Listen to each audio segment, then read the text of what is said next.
Hello বন্ধুরা, এই যে দেখতে পাচ্ছ এটা কি পড়েছে। এমন কুয়াশা আমার বাপের জন্ম দেখিনি বন্ধুরা। এই ফার্স্ট টাইম দেখলাম এত কুয়াশা। আমি এই ফার্স্ট টাইম দেখতে পাচ্ছ এই কি কুয়াশায় মোটামুটি 10 হাত দেখা যাচ্ছে না এরকম কুয়াশা। ক্যামেরাতে একটু ভালো দেখা যাচ্ছে কিন্তু রিয়েলে অনেকটা কম।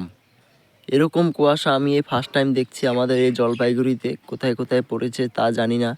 আমাদের জলপাইগুড়িতে এমন কুয়াশা পড়ছে দেখতে পাচ্ছ, ওই যে বাড়িটা দেখা যাচ্ছে না। এই ধরনের কুয়াশা পড়লে মনে হচ্ছে এগুলো কুয়াশা পড়লে অ্যাক্সিডেন্ট হওয়ার সম্ভাবনা সবচেয়ে বেশি বন্ধুরা। এই দেখতে পাচ্ছি কি কুয়াশা, এত কুয়াশা আমি এই ফার্স্ট টাইম দেখতে পাচ্ছি। একদম দেখাই যাচ্ছে না, কিছুই দেখা যাচ্ছে না। তাও ক্যামেরার মধ্যে অনেকটা দেখা যাচ্ছে কিন্তু এমনিতে রিয়েলে কিছুই দেখা যাচ্ছে না। वाओ, ये क्या हो गया मेरा देश को, ये क्या हो गया दोस्तों, कुआसा में कुआसा हो गया।